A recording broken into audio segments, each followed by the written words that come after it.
A pesar de lo que se puede imaginar debido a coyunturas recientes, Colombia es un país económicamente estable, es decir, no ha sufrido frecuentes y graves crisis económicas comparado con otros países de la región.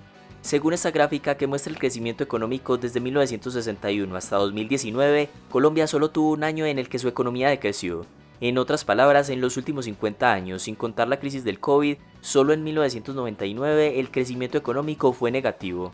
En ese año el país vivió una grave crisis inmobiliaria y financiera que provocó la intervención de numerosos establecimientos de crédito y un aumento en la tasa de desempleo que alcanzó niveles del 20%. Por eso las preguntas son cómo se originó la crisis del 99 y qué tan cerca está Colombia de repetir la burbuja inmobiliaria de esa época. Parte de la información para este video la encontré en Sectorial, una empresa que brinda valiosa información sobre el funcionamiento y proyecciones de todos los sectores económicos. Sectorial facilita el acceso a conocimiento experto a través de herramientas de inteligencia para visualizar oportunidades y tomar decisiones estratégicas en tu organización.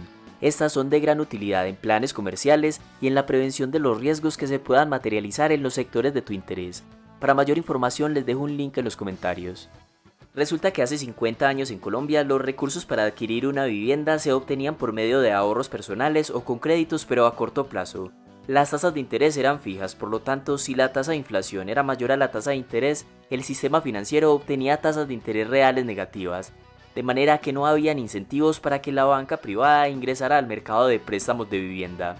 En esa época, gran parte del crédito era ofrecido por bancos estatales y estos asumían grandes pérdidas.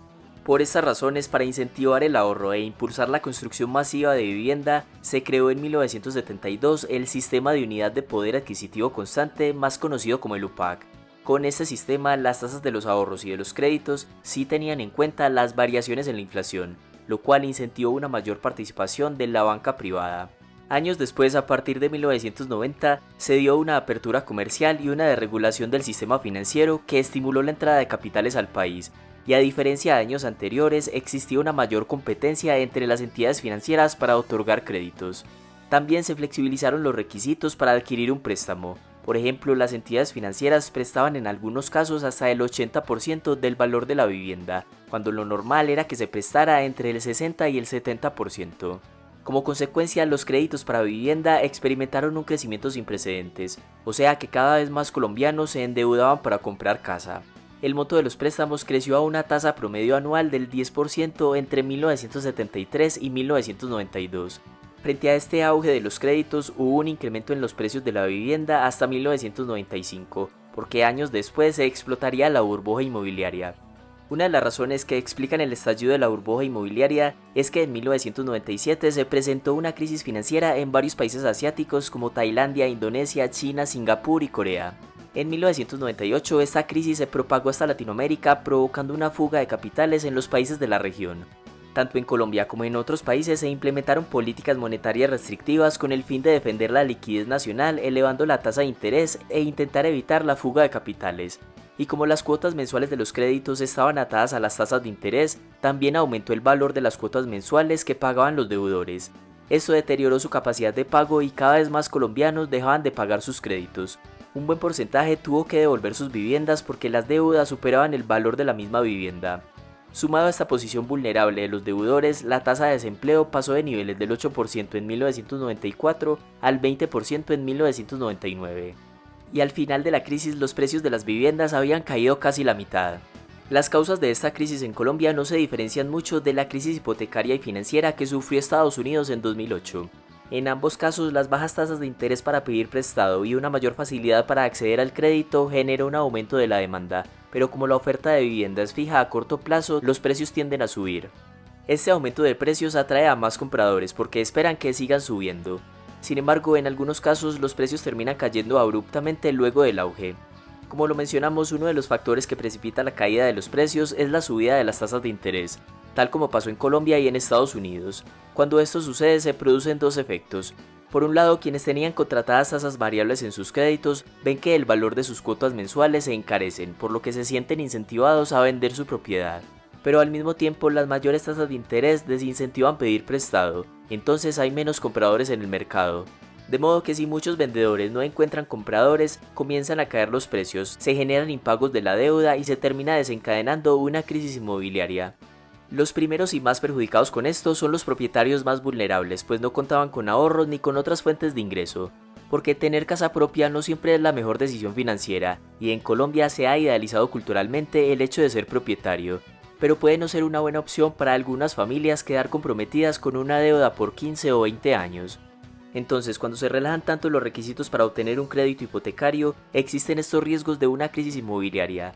Por ejemplo, en Estados Unidos, previo a la crisis, se calcula que las hipotecas subprime alcanzaron un 35% del total. Estas hipotecas son préstamos concedidos a personas con mal historial crediticio. Por el lado de Colombia, el gobierno antes de la crisis de los 90 eliminó la cuota inicial para las viviendas de bajo presupuesto, cuando normalmente era del 30 al 40%. Todo esto hace pensar que en Colombia se está gestando otra burbuja en el sector inmobiliario, porque las tasas de interés definidas por el Banco Central han estado históricamente bajas en los últimos 2 años y con tendencia decreciente desde los últimos 5 años. Y además porque en los últimos años el gobierno ha entregado cientos de miles de subsidios para la compra de vivienda, dirigido tanto a familias de bajos como de altos ingresos. En Colombia se han publicado unas cuantas investigaciones sobre una posible burbuja inmobiliaria. La más reciente, publicada en junio de 2021, estudió el comportamiento de los precios de las viviendas entre 1995 y 2019. Una de las conclusiones fue que se evidenció la existencia de burbujas en el precio de la vivienda en Colombia, particularmente en Barranquilla, Cali, Cartagena, Manizales, Medellín, Pasto, Pereira y Villavicencio. Esto no significa que se vaya a originar una crisis como la de finales de los 90. Esa fue una época de creciente desempleo, de crisis financiera internacional y donde el crédito hipotecario llegó a representar alrededor del 13% del PIB en 1997, mientras que para el 2019 solo representaba el 8.3%, por lo que si se llegara a presentar una crisis las consecuencias no serían tan graves para la economía. Dicho de otro modo, las deudas hipotecarias de los colombianos, por lo menos hasta el 2019, no eran tan altas en proporción al tamaño de la economía como lo eran en la anterior crisis. Aunque no es descabellado pensar que en los próximos años haya una disminución de precios. En primer lugar porque la inflación no solo en Colombia sino en casi todo el mundo comenzará a subir, y eso provocará que los bancos centrales suban las tasas de interés, de forma que ya no será tan barato pedir prestado como en el presente, por lo tanto habrá menos compradores de vivienda. En segundo lugar, porque la deuda del gobierno nacional como porcentaje del PIB llegó al 61% en 2020, un nivel alto para un país en desarrollo, por lo que no sería sano que se sigan otorgando subsidios de vivienda al mismo ritmo que en los años previos. Y en tercer lugar, uno de los subsidios que se están otorgando en la actualidad cubren una buena parte de la cuota mensual pero solo por 7 años, y los créditos hipotecarios por lo general son a 15 o 20 años. Entonces, cuando desaparezcan esos beneficios, posiblemente algunos quieran vender sus casas para obtener la valorización y evitar seguir pagando las cuotas mensuales sin subsidio. En resumen, se podría presentar en el futuro una caída en los precios. Sin embargo, con las condiciones actuales, no se viviría una crisis inmobiliaria tan grave como la de finales de los 90. Si quieren conocer más sobre estos temas, no olviden visitar sectorial.co. Hasta acá este video y muchas gracias por llegar al final.